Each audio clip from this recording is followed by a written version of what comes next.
ভিক্ষুক রাস্তা দিয়া যায় আর জমিদারের পুত্রবধূও যায়। একজন সামনের থেকে আসতেছে, একজন সামনের দিকে যাইতেছে। দুইজনের ক্রসিং এর সময় ভিক্ষুকের গায়ের কাদা জমিদারের পুত্রবধূর গায়ে লেগে গেছে। সে দুনিয়া আন্ধার করে ফেলছে, স্বামীকে ডাইকা নিয়ে আসছে, বলছে ভিক্ষুক আমার কাপড় নষ্ট করে দিছে।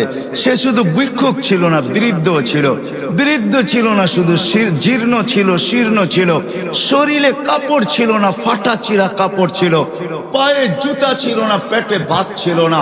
জমিদারের পুত্র সইতে পারে নাই, যৌবনী শক্তি সয় কি কইরা তার স্ত্রীর গায়ে ভিক্ষুকের কাদা, বস সমগ্র শক্তিকে হাতে একত্র করা বৃদ্ধের গালে বসায় দিছে। বৃদ্ধ কিচ্ছু বলে নাই, শুধু উপরের দিকে তাকায় দুই তিনটা শব্দ উচ্চারণ করছেন। শব্দগুলা হলো ইয়া মাল্লা তারা হলো ওয়ুন, ও আল্লাহ চোখে দেখা যায় না, ও তারা কুল্লা শাই, তুই সব দেখিস, ফারা তারা মা বি, তুই কি দেখিস না আমার সাথে কি ঘটতেছে, এটা কি দেখিস না? বলতে দেরি যুবক, মরতে দেরি হয় না। জমিদার চলে আসছে, প্রতিশোধ নিবে। বৃদ্ধের একদিকে মুস্কি হাসি, একদিকে বলতেছে প্রেমের খেলা এমনই হয়। জিজ্ঞাসা করছে কিসের প্রেমের খেলা রে? বলছে ওর প্রেমিকার গায়ে আমার কাদা লাগছে, পায়ের কাদা লাগছে, ও সইতে পারে নাই, যৌবনী শক্তি দিয়ে আমার বৃদ্ধ গালে বসায় দিছে। আমাকেও একজন ভালোবাসে, সেও সইতে পারে না, সেও সইতে পারে না। ও তো থাপ্পড় দিয়া ক্ষান্ত, সে জান নিয়ে নিছে, জান। যারাই আমরা অস্তিত্ব লাভ করছি বা যাদেরই আমাদের বর্তমানে আমরা উপস্থিত বা অস্তিত্ব আছে, এবং অস্তিত্বের সাথে যত জিনিস সংযুক্ত আছে, অস্তিত্বের সাথে প্রত্যেক মানুষের কিছু না কিছু সংযুক্ত আছে। হায়াত আছে, আমার দেহটা আছে, আবার কমবেশি মালও সবার আছে। এরকম শত সম্পর্ক আছে। যা কিছু আল্লাহ আমাদেরকে দিয়েছেন, সর্বকিছুর উদ্দেশ্য হল যে প্রত্যেকে যেন আল্লাহকে রাজি করে। আমার কথা কিন্তু এরকমই হবে। সুর আমার কাছে নাই, কোত্থেকে দিব আপনাকে? কথা কাটাই হবে। আস্তে আস্তে ভলিউম বাড়বে। মাইকের ভলিউম বাড়লেই তো হলো না, আমারও তো ভলিউম বাড়তে হবে। আপনি মাইকের ভলিউম বাড়ায় দিলেন, আমার ভলিউম বাড়লো না, তাহলে তো আর আওয়াজ বাহির হবে না, ঠিক না? আর আমার ভলিউম যখন বাড়বে, তখন মাইকের ভলিউম কম থাকলেও আওয়াজটা শোনা যাবে। এই জন্য একটু অপেক্ষা করেন। কেননা এমন না যে আমরা আসছি আমাদের চির দুশ্মন, উনি বাহিরে ঘুরতে গেছে, এমন না। উনিও কিন্তু আমাদের সাথেই আসছে। কেননা উনি জানে যে যতটুকুই মজমা, আওয়াজ যতটুকুই যায়, কারো দিলে যদি কথাগুলা লেগে গেল, আর সে যদি কালকে সকাল থেকে আমাকে বিদায় দিল, তাহলে ক্ষতি তার বিরাট বড় হয়ে যাবে। এই জন্য সে আমাদের সাথেই আসছে। শুধু সে আসে নাই, আরেকজনকেও সাথে নিয়ে আসছে, যেটা সদা সর্বদা আমরা ভিতরেই বহন করে রাখি। আমাদের মনটা আমাদের ভিতরেই আছে। কেননা মনই শয়তানকে শয়তান তৈরি করছে। শয়তানের কোনো পিশাব ছিল না, সে কারো মুরিদ ছিল না যে পিশাব মারা গেছে তাকে খেলাফত দিয়া দিছে আর সে কিয়ামত পর্যন্ত এটাকে পরিচালনা করবে, সে দরবার খুলা দিছে, এমন না। তার মনই তাকে বিরোধিতা করে, তার মনই তাকে গুমরা করছে। ঠিক আমাদের ভিতরে কিন্তু আমাদের একটা মনও আছে, যেটা শয়তানকে পদভ্রষ্ট করছে। শয়তানের মনই শয়তানকে ধোঁকা দিছে, এই কথা বুঝাইছে যে তুই তো উত্তম, মাটিকে জ্বালায়া ইটো বানাস, আবার সবকিছুকে জ্বালায়া তুই ছাইতে রূপান্তরিত করিস। তুই আগুনের তৈরি, মাটিটাকে সেজদা করবি তো করবি কেন? তার বুঝে আসছে, যুক্তি দিয়া তাকে বুঝাইছে, যেরকম আমরা এখন যুক্তি তর্ক দিয়া বুঝি। সবাই মনে মনে ভাবে, কথাগুলা শুনি, ভালো লাগার পরেও অনেকজনে এই কথাই বলবে যে আমাদের বিবেক বুদ্ধি বিদ্যা কি কম আছে নাকি? আমরা জেনারেল শিক্ষায় শিক্ষিত, আর হুজুররা হলো ধর্মীয় শিক্ষায় শিক্ষিত। অথচ সে কোনোদিন তাকায় দেখে নাই যে ডিকশনারিতে জেনারেলের অর্থটা কি লেখা আছে। ডিকশনারিতে জেনারেলের অর্থ লেখা আছে সাধারণ শিক্ষা। সাধারণ জিনিস নিয়ে যে গৌরব করা যায় না, এটা আমাদের মাথায় নাই। বিদায় আমরা বইলা বেড়াই আমরা কি শিক্ষিত কম নাকি? বরিশালের থাকলে তো বইলেই বসবে, মুই কি কম বুঝি, মোরে বুঝাইতে হইবে। তো বিদায় যুক্তি তর্ক দিয়া শয়তান বুঝাইছে, মন বুঝাইছে শয়তানকে যে তুই উত্তম। এই জন্য সে সৃষ্টি যদিও আল্লাহর পাওয়ার সম্বন্ধে আমাদের চেয়ে শয়তান 1000 কোটি গুণ বেশি জানে। কেন সে দীর্ঘ একটা সময় আরশের নিচে ছিল, 30,000 বৎসর টানা আরশের নিচে ছিল। সে শুধু আরশের তওয়াফ করছে, বিদায় তার অভিজ্ঞতা জ্ঞান অনেক বেশি। কিন্তু সে মনের কাছে মার খেয়ে গেছে, বিদায় ওই শয়তানও আমাদের সাথে আসছে। মন তো আছেই আছে। এই জন্য আল্লাহ রসুল কোন পর্বে বলছিলেন যে তুমি যদি মনের উপরে 1 পা দিতে পারো, তাইলে আরেক পা তোমার আমি জান্নাতে দেওয়া দিব। যদি মনের উপরে 1 পা দিতে পারো, তাহলে আরেক পাও তোমার জান্নাতে হবে। কিন্তু এটা পারাটা বড় কঠিন, পারাটা বড় কঠিন, এত সহজ না। এই জন্যই হাদিসে শব্দ আছে, আলা ইন্নান নারা সাহালুন, জাহান্নামে যাওয়া অনেক সহজ, জান্নাতে যাওয়া এত সহজ না। আলা ইন্নাল জান্নাতা হাসানুন বিরবওয়া, জান্নাত বড় উঁচা, বড় চূড়ায় চড়তে হবে, চড়তে চড়তে চূড়ায় পৌঁছতে হবে, তারপরে জান্নাত মিলবে। আর বলছে জাহান্নাম সহজ, আলা ইন্নান নারা সাহালুন, জাহান্নাম সহজ। আলা ইন্নান নারা সাহালুন, জাহান্নাম বড় সহজ। বিশাহওয়া, শুধু মনের ঘোড়ার উপরে বসা যাও, মনের ঘোড়া তোমাকে জাহান্নামে ঢুকায় তারপরে ফিরে আসবে, এর আগে ফিরবে না। তোমাকে কিচ্ছু করতে হবে না।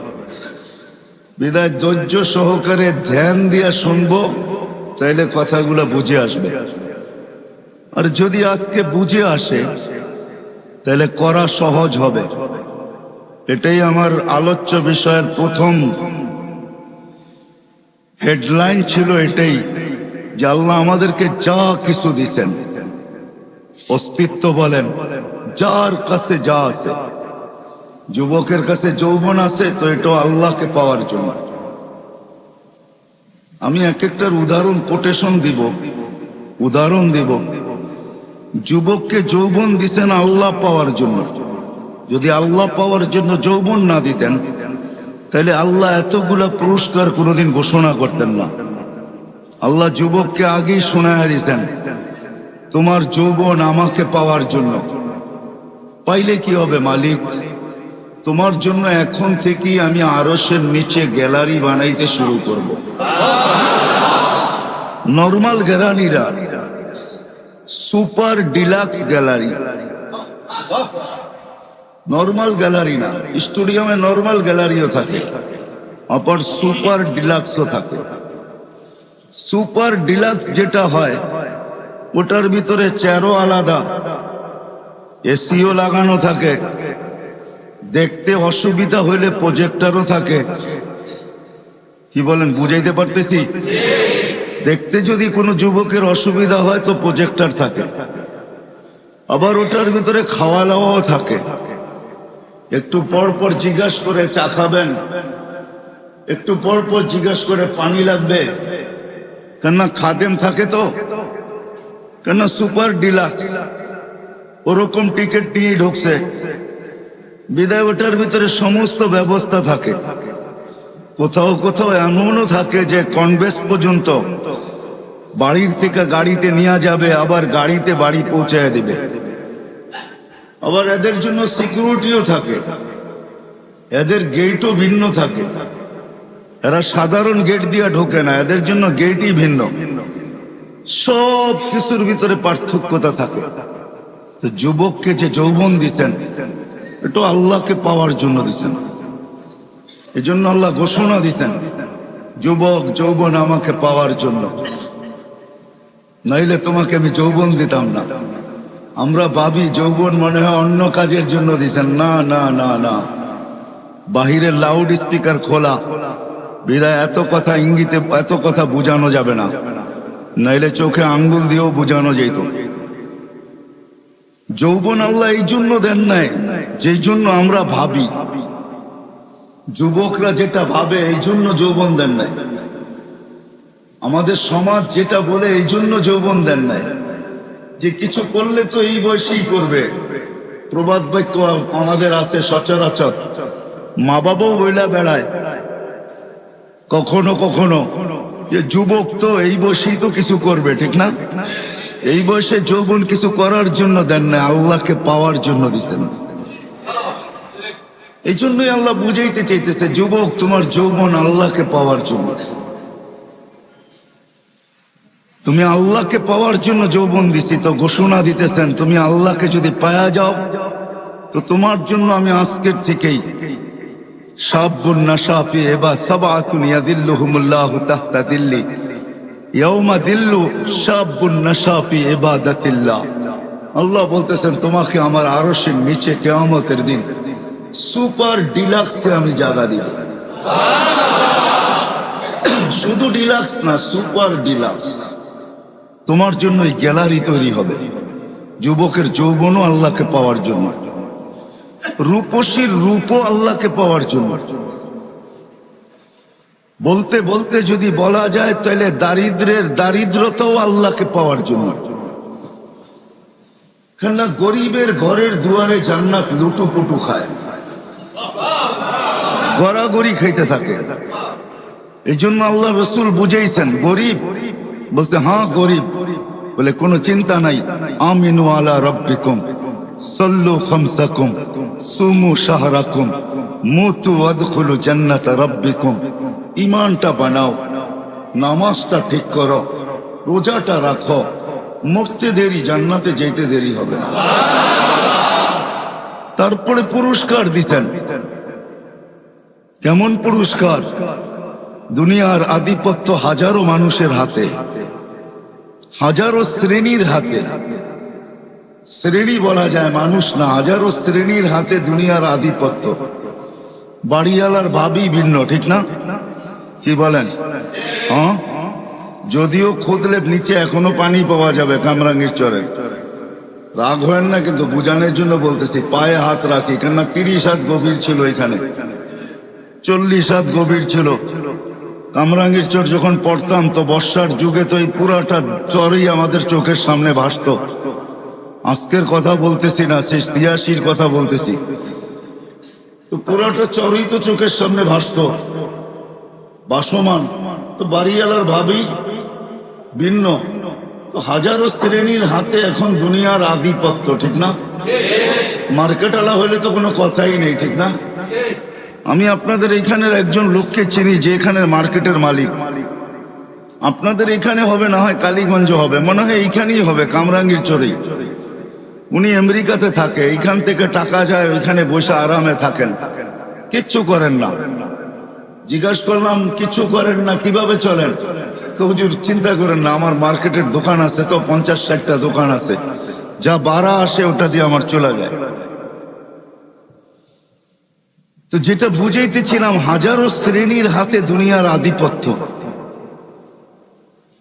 আমি বিভক্ত দেখাইতেছি না, কিয়ামতের দিন আধিপত্য হবে গরিবের হাতে। কিয়ামতের মাঠের সর্দার গরিব, কিয়ামতের মাঠের আধিপত্যওয়ালা গরিব, কিয়ামতের মাঠের রংবাজ গরিব। যত শব্দ দুনিয়াতে আছে আধিপত্যের জন্য সব ওর লোকে ফিট করতে পারেন। এই জন্যই হাদিসে আছে কিয়ামতের দিন ফেরেশতা আসবে ওর কাছে হিসাব দিতে, চলো তো ফেরেশতাকে ও চোখ দেখায় দিবে, ফেরেশতার চোখে আঙ্গুল ঢুকায় দিবে আর বলবে আইয়ু হিসাবিল্লানা, আমাদের কিসের হিসাব, পাগলি এখান থেকে, আমাদের কিসের হিসাব? তো তর্ক বিতর্ক আল্লাহ দেখবে, জানবে। আল্লাহ জিজ্ঞাসা করবে তর্ক বিতর্ক কিসের? কয় গরিব হিসাব দিতে রাজি না। তা আল্লাহ বলবে শান্ত ভাষায় জিজ্ঞাসা করো, ভদ্র ভাষায়, কেন দিবে না? তো গরিবের কাছে ওই দিনও লজিক থাকবে, যুক্তি থাকবে। বলবে মা আতান আল্লাহু মালা, দুনিয়াতে মাল দেয় নাই, কিসের হিসাব? মালই তো দেয় নাই। সকালে আনছি বিকালে শেষ, বিকালে আনছি সকালে শেষ। নুন আনতে পান্তা শেষ, পান্তা আনতে নুন শেষ। 1 তারিখে পাইছি, 20-25 তারিখে শেষ। মালই নেই, কি হিসাব? আল্লাহ স্বীকারোক্তি দিবেন, গরিবদের পক্ষে আল্লাহ যাবে আর বলবে সাদাকু, এরা সত্য বলছে, মাল দেয় নাই। হয় দুনিয়ার জোট কোনো জোট না, জোট তো হবে কিয়ামতের দিন। অমতাজুল ইয়াউমা আইয়ুহাল মুজরিমুন, এটাই আল্লাহ বুঝাইতেছেন, কিয়ামতের দিন জোট হবে, জোট। অমতাজুল ইয়াউমা আইয়ুহাল মুজরিমুন, ওই দিন জোট হবে, জোট। জোট বোঝেন? ঐক্য, জোট। ওই দিন হবে জোট, গরিবরা জোটবদ্ধ হবে, স্লোগান দিবে, বলবে আল্লাহ যখন বলবে সত্য বলছে, তখন বলবে আইয়ু হিসাবিল্লানা মা আতানা আল্লাহু মালা লিমাযা তুহাসসিরুন ওয়া তাতাআখারুন, কেন তোমরা আমাদেরকে ঘিরা রাখছো আর আমাদেরকে দেরি বা কেন করাইতেছ? মাল তো দেয় নাই আল্লাহ, আল্লাহ তো বললো সত্য, মাল দেয় নাই, তো কেন আমাদেরকে বাধা দিয়া রাখছো? স্লোগান এটা চলবে। তো আল্লাহ বলবে আল্লাহ মাল নাকি দেন নাই? ফেরেশতারা বলবে মাল নাকি দেখ নাই? আল্লাহ বলবে সত্য। বলবে কি করব? তো আল্লাহ বলবে গাত্তুহুম আস্তুরুহুম, তাড়াতাড়ি এদেরকে লুকাও আর ঢাকো, কেননা এদেরকে সামনে যা শোনাবো, দুনিয়াতে এদের উপরে যারা দয়া করছে একজনকে জান্নাতে যেতে দিবে না। কেননা কিয়ামত বদলার দিন, যে যার সাথে যা করছে তার বদলা তাকে পাইতেই হবে।